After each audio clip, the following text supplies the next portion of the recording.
بتایا جاتا ہے کہ حضرت علی نے تقریباً 6 ماہ بعد خلیفہ اول رضی اللہ تعالی عنہ کے ہاتھ پر بیعت کی، کیونکہ وہ شاید یہ خیال فرماتے ہوں یا خیال فرماتے تھے اہل بیت ہونے کے ناطے سے خلافت میں ان کا پہلا حق ہے، اور مسلمانوں میں پہلا اختلاف ترتیب خلیفہ ہی پر ہوا، جیسا میں بھی بیان کر چکا ہوں، جو کہ اب تک اس تمام تر تاریخی پس منظر میں عملی طور پر پاکستان میں خلافت کے شعبے کا سرکاری طور پر ہونا ممکن بھی ہے یا نہیں۔ یہ مسئلہ بڑا اہم ہے، لیکن اس میں کئی سوالات آ گئے ہیں۔ دیکھیے، شیعہ سنی اختلاف یہاں شریعت کے قانون کے نافذ کرنے میں بھی رکاوٹ ہے۔ اگر تو اسی اختلاف کو دلیل بنانا ہے تو پھر سیکولر حکومت ہونی چاہیے، کوئی کتاب و سنت کی بات ہونی نہیں چاہیے، اور اگر اس کے باوجود ہم یہاں اسلامی نظام کی بات کرتے ہیں، شریعت کے قانون کی بات کرتے ہیں، تو اس کا مطلب یہ کہ خلافت بھی ہو سکتی ہے۔ پہلی بات تو یہ ہے، اگر رکاوٹ ہے تو وہ تو دین کے راستے میں رکاوٹ ہے، وہ دین کو آپ خلافت کہیں، اسلامی نظام کہیں، اسلامی شریعت کہیں، جو چاہیں کہیں، اس لیے یہ دلیل صرف خلافت کے لیے خاص نہیں ہے۔ دوسری بات یہ ہے کہ جیسا کہ میں نے اپنی تقریر میں بھی عرض کیا، خلافت کے وہ منکر نہیں ہیں، صرف یہ تاریخی ان کا اختلاف ہے کہ وہ کہتے ہیں ابو بکر، عمر اور عثمان کی خلافت صحیح نہیں ہے، خلیفہ براہ راست حضرت علی ہے، تو خلافت کے تو منکر نہ ہوئے نا۔ فرق تو یہ ہوا کہ کس کی خلافت صحیح ہے، کس کی غلط ہے۔ تیسری بات میں اپنی تقریر میں بتا چکا ہوں کہ سید ہادی نقوی نے بھی یہ مانا کہ ہم اور اہل سنت عملاً اس وقت ایک ہی جگہ ہیں، اس لیے کہ ہمارا امام معصوم جو ہے وہ بھی موجود نہیں ہے، ہم کسی امام معصوم کے سرے سے قائل ہی نہیں، وہ قائل ہے صرف قائل ہونے کے درجے میں، بالفعل تو ان کا بھی نہیں، تو practically we stand at one place. دوسری بات سمجھ میں آ گئی نا، یہ بہت اہم بات ہے، میں پوری وضاحت بیان کر چکا ہوں۔ ہم تو قائل ہی نہیں کہ کوئی امام معصوم ہے حضور کے بعد، اچھا وہ قائل ہے لیکن ہے تو نہیں موجود، تو فائدہ کیا ہوا؟ تو practically we stand at the same place. تیسری بات، ابھی جو ان سے میری ملاقات ہوئی اور میں نے آپ کا سے تعارف بھی کرایا کہ مجھے اچھے وہ سمجھدار آدمی لگے، بہرحال ہے تو اہل تشیع میں سے، ان کے عقائد ہیں، انہوں نے ایک بات کہی بہت اہم، وہ میں آپ کے علم میں لانا چاہتا ہوں کہ ہم بھی یہ محسوس کر رہے ہیں کہ ہم نے غلطی کی تحریک نفاذ فقہ جعفریہ نام رکھ کر۔ اس سے عام لوگ یہ سمجھتے ہیں کہ ہم سنیوں کے اوپر بھی اپنی جو ہے وہ نافذ کرنا چاہتے ہیں، تھوپنا چاہتے ہیں، ٹھوسنا چاہتے ہیں فقہ جعفری، یہ تو ہمارا ہے ہی نہیں۔ ہمارا اصل موقف یہ ہے کہ سنیوں کے لیے ان کی فقہ، ہمارے لیے ہماری فقہ، اس حد تک تو کوئی اختلاف نہیں کرے گا۔ اختلاف پھر کہاں آ جاتا ہے، وہ باقی رہتا ہے، وہ یہ ہے کہ یہ پرسنل لاء میں تو ہو سکتا ہے، جو لا آف دی لینڈ ہے اس کے اندر تو نہیں ہو سکتا، دو ملک تو نہیں ہو سکتے کہ چوری اگر کرے شیعہ تو اس کی انگلیاں کٹیں گی اور چوری کرے سنی تو اس کا ہاتھ کٹے گا، یہ دو قانون نہیں ملک میں چل سکتے۔ تو یہاں اختلاف ہے ہمارا ان کا، لیکن پرسنل لاء میں ہم بھی کہتے ہیں انہیں پوری آزادی ہونی چاہیے، جیسے ایران میں ہے، سنیوں کو انہوں نے پرسنل لاء میں آزادی دے رکھی ہے، نماز پڑھو جیسے چاہتے ہو پڑھو، ہاتھ باندھ لو، وہ تو ہاتھ کھول کر پڑھتے لیکن کوئی جبر نہیں، روزہ جب چاہو بند کرو، جب چاہو افطار کرو، لیکن لا آف دی لینڈ انہوں نے کہا کہ وہ فقہ جعفریہ ہوگا۔ اسی طریقے سے ریسیپروکل ہوگا کہ اہل سنت کی سنت چلے گی لا آف دی لینڈ میں، البتہ پرسنل لاء میں شیعوں کو بھی حق حاصل ہوگا کہ وہ اپنی فقہ پر عمل کریں۔ یہ ہے اصل مسئلہ، اور اسی پر سودا جو ہے ہو سکتا ہے، کوئی ایگریمنٹ ہو سکتا ہے۔ باقی تاریخی اعتبار سے حضرت علی نے یہ تو ثابت ہے کہ 6 مہینے کے بعد بیعت کی حضرت ابو بکر سے، سبب کیا تھا یہ ہمیں معلوم نہیں ہے۔ ایک سبب یہ بھی بیان کیا گیا ہے کہ وہ ایک علمی کام میں لگے ہوئے تھے، قرآن مجید کو ترتیب نزولی سے مرتب کر رہے تھے، اس وجہ سے وہ بالکل گھر میں بند رہے، بس نماز پڑھی اور گھر چلے گئے، اس کام میں لگ گئے۔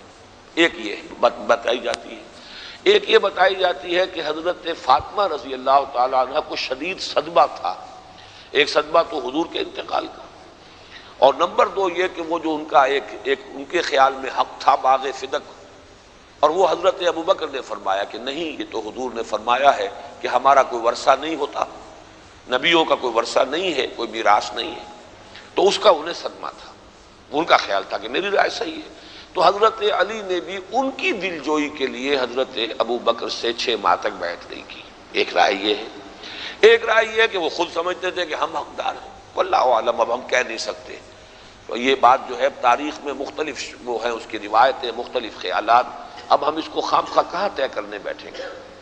لیکن ایک اصولی بات سمجھ لیجیے، اگر بالفرض وہ سمجھتے بھی تھے کہ میں حقدار ہوں زیادہ یا میں زیادہ اہل ہوں، تو یہ نہ کفر ہے، نہ شرک ہے، نہ جرم ہے، نہ گناہ ہے.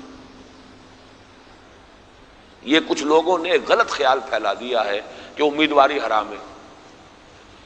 امیدواری اس معنی میں حرام نہیں ہے قطعاً. ایک شخص سمجھتا ہے I can deliver the goods, میرے اندر صلاحیت ہے. حضرت یوسف علیہ السلام نے کہا تھا اجعلنی علی خزائن الارض. بادشاہ مصر سے کہا تھا کہ نہیں کہا تھا؟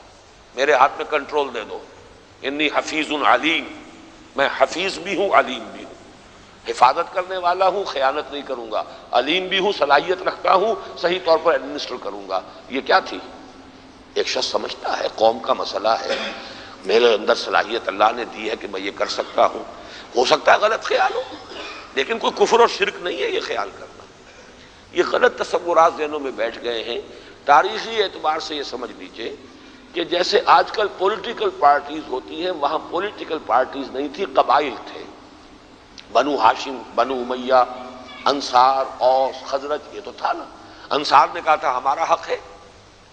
حضرت ابوبکر نے حدیث سنائی، انصار پیچھے ہٹ گئے. انہوں نے فرما دیا کہ حضور نے فرمایا الائمۃ من قریش، انصار پیچھے ہٹ گئے، وڈرا کر گئے. ورنہ وہ کہتے تھے ہمارا حق ہے، ہماری وجہ سے غلبہ ہوا اسلام کو، تم تو نکال دیے گئے تھے مکے سے، ہم نے تمہیں پناہ دی. بات صحیح ہے. لیکن یہ کہ جب حضور کی حدیث آ گئی وہ وڈرا کر گئے. کس قدر سینسیٹیو ایشو تھا اور کتنی بڑی بات ہے یہ کہ حضور کی ایک حدیث کے اوپر فیصلہ ہو گیا. اور کسی نے پلٹ کر یہ بھی نہیں پوچھا ابو بکر سے کہ آپ کے پاس کوئی اور گواہ ہے کہ حضور نے فرمایا. جیسا کہ میں نے سنایا تھا حضرت عمر کا قول رضی اللہ تعالی عنہ کہ اور کون ہوگا جس کے سامنے گردنیں اس طرح جھک جائیں. ابو بکر کے بارے میں کسی کو شک ہو ہی نہیں سکتا تھا کہ یہ غلط بات کہہ سکتے. باقی جب حضرت ابو بکر نے حضرت عمر کو نامزد کیا تو مشورہ کر کے کیا، لوگوں سے پوچھا، بات چیت کی. پھر حضرت عمر نے جو 6 کی کمیٹی بنائی تھی اس کی تفصیل آپ کو معلوم ہے کیا ہے؟ 6 عشرہ مبشرہ تھے وہ سب کے سب، وہ ٹاپ کے صحابہ ہیں، ان کی کمیٹی بنا دی. ان میں سے 3 وڈرا کر گئے.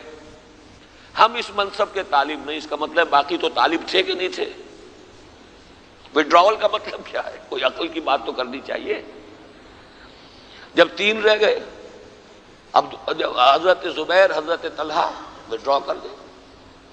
اب رہ گئے 3، حضرت علی، حضرت عثمان، حضرت عبد الرحمن ابن عوف. اب عبد الرحمن ابن عوف کہتے ہیں کہ اگر تم اپنا معاملہ میرے حوالے کر دو تو میں بھی وڈرا کرتا ہوں.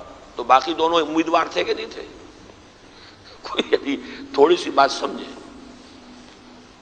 اگر تم اپنا معاملہ میرے حوالے کرو تو میں بھی وڈرا کرتا ہوں.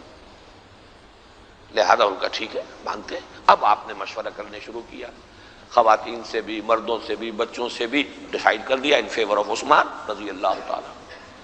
تو یہ جو خیالات ذہنوں میں بیٹھے ہوئے ہیں یہ بہت ہی سطحی سی باتیں ہیں. ویسے اپنے لیے اقتدار کا طالب ہونا بہت بڑا گناہ ہے، لیکن ایک آدمی سمجھے کہ میرے اندر اللہ نے یہ صلاحیت رکھی ہے، پھر بھی وہ قوم اور ملت کی صلاحیت کے لیے اپنے آپ کو پیش نہ کرے تو خیانت کرے گا. اگر وہ اس کے اندر اللہ نے صلاحیت رکھی ہے. ہاں یہ ہو سکتا ہے کہ صلاحیت نہ رکھی ہو، اسے خود زوم ہو گیا ہو، یہ سارے امکانات ہیں. لیکن محض امیدواری جو ہے اسے حرام قرار نہیں دیا جا سکتا. اسی لیے میں نے آپ سے عرض کیا ہے کہ اب جو نظام خلافت وجود میں آئے گا، یہ ساری میں نے اسی لیے اس سوال کے حساب سے وضاحت کر دی ہے کہ میں نے کہا ہے امیدوار آئیں گے سامنے، امیدوار آئیں گے، اسکریننگ کی جائے گی. اپنا حساب کتاب پیش کر دو، کیا جائیداد ہے تمہاری، کہاں سے بنائی ہے، ذرائع آمدن کیا رہے، کردار کا معاملہ، محلے والوں سے گواہی لے لی جائے گی کیسی ان کی ہے، رہن سہن کیسا ہے، نمازیں پڑھتے کہ نہیں پڑھتے. تو امیدواروں کی پوری اسکریننگ ہو جائے. باقی ووٹر جو ہے رائے دینی ہے اسے، وہ ہر شخص رائے دے. تو عملی نظام جو ہے وہ اسی طور سے چل سکتا ہے. میں نے اس سوال کو مفید سمجھا کہ اس کی حوالے سے اس سارے مسئلے کی وضاحت ہو جائے گی کہ یہ ذہنوں میں بیٹھ گیا ہے کہ شاید بالکل کوئی حرام کام ہے یہ امیدوار ہونا، جبکہ میں نے تو اپنی تقریر میں کہا کہ امیدواروں کی اسکریننگ ہوگی، ووٹرز کی نہیں ہے. ووٹر قادیانی قرار دے دیا گیا غیر مسلم، اس کا ووٹ نہیں ہوگا. جس کو غیر مسلم قرار دے دیا جائے اس کا ووٹ نیل ہو گیا.